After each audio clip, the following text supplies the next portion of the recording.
Hello বন্ধুরা, কেমন আছো সবাই? আজকে নিয়ে এসেছি তোমাদের জন্য একটি রান্নার রেসিপি।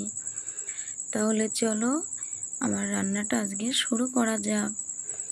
তারপরে প্রথমে তোমরা এখানে দেখছো এগুলো কি পাতা বলো তো? কচু পাতা। আজ তোমাদেরকে আমি রান্না করে দেখাবো ইলিশ মাছের মাথা দিয়ে কচু শাক। ওখানে কচু শাকটা আমি জিরি জিরি করে কেটে নিয়েছি। এখানে নিয়েছি গোটা রসুন ছাড়িয়ে পরিমাণ মতো, কাঁচা লঙ্কা, দুটো শুকনো লঙ্কা আর দুটো ইলিশ মাছের মাথা। এখানে কড়াইয়ে আমি জল বসিয়ে দিয়েছি। এর মধ্যে আমি এবার কচু পাতাটা ধুয়ে রেখেছি, সেটা এবার এখানে একটু সিদ্ধ করতে দেব।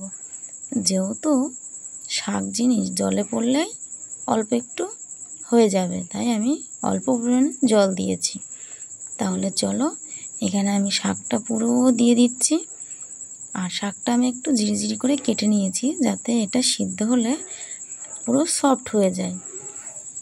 তাহলে চলো এখানে আমি শাকগুলো কড়াইয়ের মধ্যে দিয়ে দিলাম। আর এখানে একটা চাপা দিয়ে দেব, দিয়ে এটা কিছুক্ষণ হতে দেব। তারপরে হয়ে গেলে শাক কিভাবে রান্না করি সেটা তোমাদেরকে আজকে আমি দেখাবো। অনেকেই তো ইলিশ মাছের মাথা দিয়ে কচু শাক বা কচু ডাঁটি রান্না করে, তা আমি আজকে রান্না করব কচুর শাক, মানে কচু গাছের যে পাতাটা হয় সেটা। তাহলে চলো, এই দেখো কথা বলতে বলতে শাকটা সিদ্ধ হয়ে গেছে। আর এক কড়াই শাকটা দেখো কতটুকু হয়ে গেছে। এবার এটা আমি নামিয়ে নেব আর জলটা ঝরিয়ে নেব। তাহলে চলো আজকে আমি কিভাবে কি রান্না করি সেটা তোমাদেরকে দেখাবো। আর আমি যে প্রসেসে রান্না করব সেটা তোমরা এরকমভাবে রান্না করবে, খেতে ভালো লাগবে। কড়াইটা আমার ধুয়ে আবারও গ্যাসে বসিয়ে দিয়েছি। আর এখানে যেহেতু জলের মধ্যে সিদ্ধ করতে দিয়েছিলাম, ওর জন্য জলটা আমি ভালো করে চেপে চেপে শুকিয়ে নিচ্ছি বা নিংড়িয়ে নিচ্ছি। এই দেখো এখানে গরম হয়ে গেছে কড়া, তাতে তেলটা দিয়ে দিয়েছি, গরম হয়ে গেছে। প্রথমে আমি মাছের মাথা দুটো ভেজে নেব। তাহলে চলো মাছের মাথা দুটো ভাজা হয়ে গেলে আমি মাছের মাথাগুলো তুলে নেব। আর তার মধ্যে আমি মাছের মাথাগুলো তোলা হয়ে গেলে এই তেলের মধ্যেই আমি রান্না করব। আর শাকটা রান্না করবে অবশ্যই সরিষার তেলে। সরিষার তেলে শাক রান্না করলে খেতে ভালো লাগে। আর যেহেতু এটা কচু পাতা, সাদা তেল এতে মোটেই যাবে না, সাদা তেল চলবে না। তাহলে চলো এই তেলের মধ্যেই আমি প্রথমে দিয়ে দেবো একটু রাঁধুনি। আজকে আমি রাঁধুনি ফোড়ন দিয়ে কচু শাকটা রান্না করব।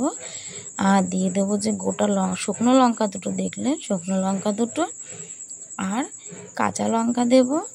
আর দেব আমি যে রসুনগুলো দেখলে সেগুলো একটু সামান্য করে আমি শিলনোড়ায় থেতো করে নিয়েছি। এবার সেই থেতো করা রসুনগুলো আমি এর মধ্যে দিয়ে দেবো। হালকাভাবে হালকা হাতে একটু নাড়াচাড়া করে আমি এরপর এর মধ্যে দিয়ে দেব শাকগুলো। তাহলে চলো রান্নাটা দেখতে থাকো।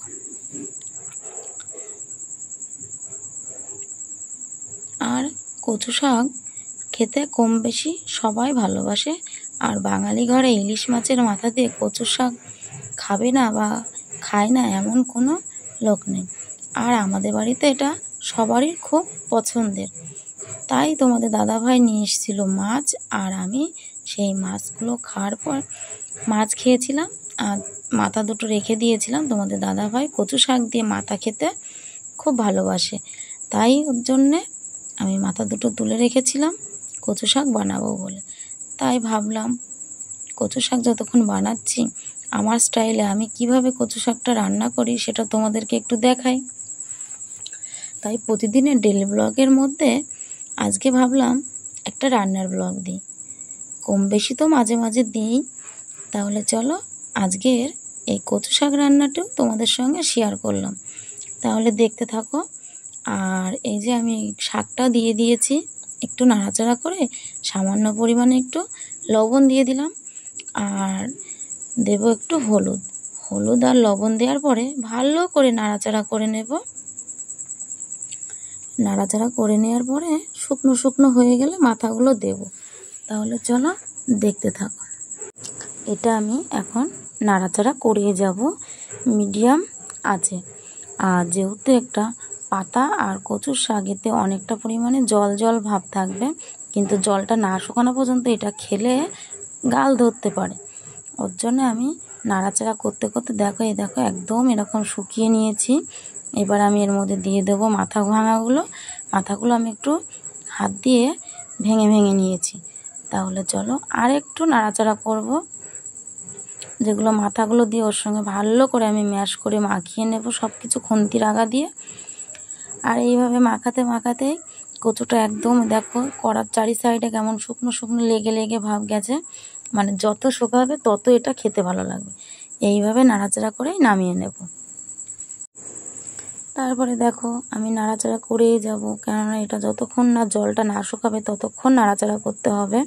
আর এটা রান্না করতে কিন্তু অনেকটাই টাইম লাগে, তাই ধৈর্য ধরে ভালো করে এটা রান্না করতে হবে যতক্ষণ না জলটা শুকাচ্ছে। তাহলে চলো এই দেখো আমারটা একদম পুরো এক জায়গায় হয়ে যাচ্ছে। তা আমার রান্না রেডি, আমি নামিয়ে নিয়েছি। তাহলে চলো আমার রান্নাটি কেমন লাগলো অবশ্যই কমেন্ট করে বলবে, আর তোমরাও এইভাবে বানিয়ে খাবে। তাহলে চলো আজকের ভিডিওটি এই পর্যন্ত। সবাই ভালো থাকবে, সুস্থ থাকবে আর সাবধানে থাকবে।